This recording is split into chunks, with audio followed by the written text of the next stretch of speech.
अयोध्या विवाद supreme court के फैसले के बाद सुलझा, लेकिन हैदराबाद वाले ओवैसी की सुई अभी भी बाबरी मस्जिद पर ही टिकी है। ओवैसी मंदिर मस्जिद से आगे नहीं बढ़ पा रहे हैं, तो वहीं हर बात में ओवैसी हिंदू मुसलमान वाला एंगल भी टटोल लेते हैं। असम में बाल विवाह के खिलाफ सरकार एक्शन में है, लोगों की गिरफ्तारियां हो रही हैं। 15 दिन में 2000 से ज्यादा लोग अरेस्ट हो चुके हैं। इसमें भी ओवैसी को हिंदू मुसलमान नजर आ रहा है। अयोध्या में राम मंदिर बन रहा है। बीजेपी के सभी नेता हर रैली हर सभा में अयोध्या में राम मंदिर का जिक्र करते हैं। असम के मुख्यमंत्री हेमंत बिस्व शर्मा ने त्रिपुरा बनमालीपुर की रैली में अयोध्या का जिक्र किया। दावा किया, जो हमने कहा वो करके दिखाया। अयोध्या में भगवान राम का भव्य मंदिर बन रहा है। हमने संकल्प लिया था कि अगर हमारा सरकार आएगा। ये अपने गांव में स्टेशनरी बिजनेस शुरू करके हर महीने 2 लाख कमा रहे हैं। आपके गांव में भी ये करना है तो फ्रीडम ऐप को अभी डाउनलोड कीजिए। तो हम राम जन्मभूमि में राम मंदिर बनाएगा। लोगों का मन में विश्वास नहीं था और कोई लोग सोचता था कि अगर राम मंदिर कोई बनाने जाएगा तो भारत में हिंदू मुसलमान का बीच में पूरा कम्युनल क्लैश हो जाएगा।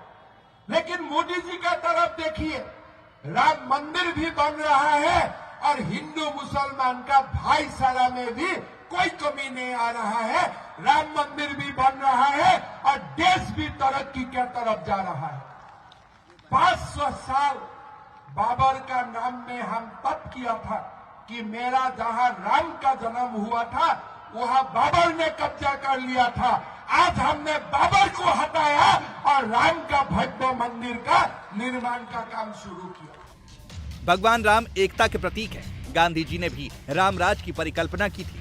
अयोध्या में जब भगवान राम का भव्य मंदिर बन रहा है तो उसमें समाज के हर तबके को जगह दी गई है।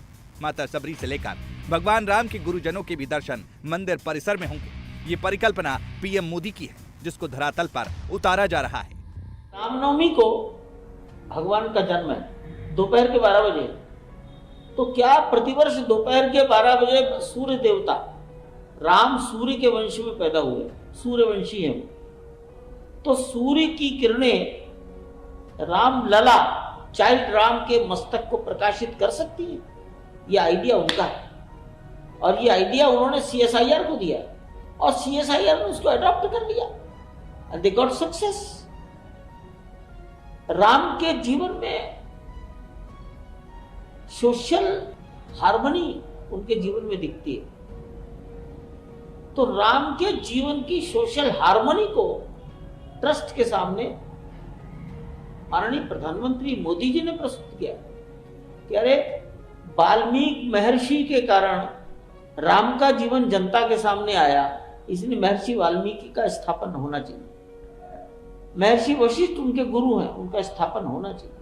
विश्वामित्र, भारद्वाज, इन सारे महर्षियों का वहां स्थान, अब इनके स्थान बनने चाहिए। ये विचार, ये सोशल साइट, सोशल दृष्टि, सामाजिक दृष्टि प्रधानमंत्री जी की। उन्होंने कहा शबरी, निषाद राज, जटायु, ये राम के जीवन के अभिन्न अंग हैं। बीजेपी अयोध्या की बात करती है, राम की बात करती है, तो ओवैसी की सुई बाबरी मस्जिद पर ही आकर टिक जाती है। ओवैसी अपनी हर रैली हर सभा में बाबरी मस्जिद का जिक्र करते हैं। 6 दिसंबर 1992 को बाबरी मस्जिद को किसने तोड़ा वो बोले, और सुप्रीम कोर्ट ने इसको क्या कहा था, उस डेमोलिशन को एक एग्रीगेस एक्ट कहा था, अनलॉफुल एक्ट कहा था। ये फैक्ट है। और जब कोर्ट में केस चला तो कोर्ट एक अजीब फैसले पे आ गया। लोअर कोर्ट के किसी पे जो एक्यूज थे सबको बरी कर दिया, और ये मोदी सरकार उस पर अपील भी नहीं करती। 6 दिसंबर 1992 को सुप्रीम कोर्ट को जाकर इन्होंने कहा था कि हम हाथ नहीं लगाएंगे मस्जिद को, आपने डेमोलिशन कर दिया और जितने एक्यूज थे वो पूरे बरी हो गए, आप अपील भी नहीं करते। तो 6 दिसंबर 1992 को बाबरी मस्जिद को शहीद किया गया था, और आजादी मिलने के बाद रात के अंधेरे में चोरों की तरह मस्जिद में घुसकर उस पर कब्जा किया गया, और उस वक्त के डीएम नायर साहब ने पूरी मदद की उस मस्जिद को सील करके। और बाद में वो कलेक्टर साहब, नायर साहब जनसंघ से एमपी भी बने। ये उसकी हिस्ट्री है। नहीं, ये इसका डेमोलिशन उस जगह पर, जिस जगह पर बाबरी मस्जिद बनी, सुप्रीम कोर्ट ने कहा कि कोई मंदिर को डेमोलिशन नहीं किया गया था। ये झूठ बोल रहा है चीफ मिनिस्टर। ये उसको सुप्रीम कोर्ट जजमेंट पढ़ना चाहिए। झूठ बोलने के आदी हैं। कहां कहा सुप्रीम कोर्ट ने कि मंदिर तोड़ी गई थी? झूठ बोल रहे हैं वो। मस्जिद तोड़ी गई थी 6 दिसंबर 1992 को। फेथ की बुनियाद पर सुप्रीम कोर्ट ने दे दिया, और मैंने उस वक्त भी कहा था कि इस जजमेंट के बाद बहुत से इश्यूज खुल जाएंगे। हम देख रहे हैं इश्यूज खुल गए। असम में बाल विवाह के खिलाफ भी एक्शन हो रहे हैं। असम में गुवाहाटी, विश्वनाथ, गोलापारा, करीमगंज, मोरीगांव, बोंगाईगांव, जोरहाट में कार्रवाई की गई है। गिरफ्तारियां हुई हैं। ये कार्रवाई असम के सीएम हेमंत बिस्वा शर्मा के आदेश पर की जा रही है। बाल विवाह के खिलाफ असम में बड़ी मुहिम, 2000 से ज्यादा लोग गिरफ्तार, 15 दिन में 4000 से ज्यादा केस दर्ज। असम के सीएम के आदेश पर कार्रवाई। बाल विवाह को अवैध घोषित किया जाएगा। बाल विवाह करने वालों पर पॉक्सो के तहत एफआईआर। पुलिस ने ऐसे 52 काजी और पुरोहितों को गिरफ्तार किया है जिसने बाल विवाह कराया था। ये अपने गांव में स्टेशनरी बिजनेस शुरू करके हर महीने 2 लाख कमा रहे हैं। आपके गांव में भी ये करना है तो फ्रीडम ऐप को अभी डाउनलोड कीजिए। बाल विवाह की रोकथाम के लिए पहले से ही कानून है, लेकिन बाल विवाह रुक नहीं रहा है, जिसका बहुत बुरा असर पड़ रहा है। नेशनल फैमिली हेल्थ सर्वे की रिपोर्ट है कि असम पिछले कई सालों से बाल विवाह की कुरीतियों से जूझ रहा है। नेशनल फैमिली हेल्थ सर्वे की रिपोर्ट के मुताबिक असम में मातृ और शिशु मृत्यु दर सबसे ज्यादा है और इसके लिए बाल विवाह जिम्मेदार है। असम में 18 साल से कम उम्र में 11.7% लड़कियां मां बन रही हैं। बाल विवाह पर हो रहे एक्शन पर भी ओवैसी को ऐतराज है। ओवैसी ने असम के सीएम हेमंत बिस्वा शर्मा को टारगेट किया है।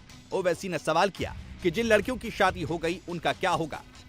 देखिए, जो शादी हो चुकी है उस लड़की का क्या करेंगे अब आप? क्या करेंगे लड़की को आप? कौन देखभाल करेगा उसका? चाहे किसी समुदाय के हो, कौन देखभाल करे? 6 साल से तो आपकी सरकार है ना।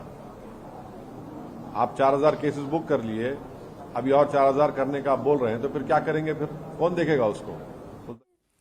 इंडिया टीवी हर वक्त हर जगह डाउनलोड करने के लिए सर्च करें India TV news Google play store या ऐप स्टोर पर।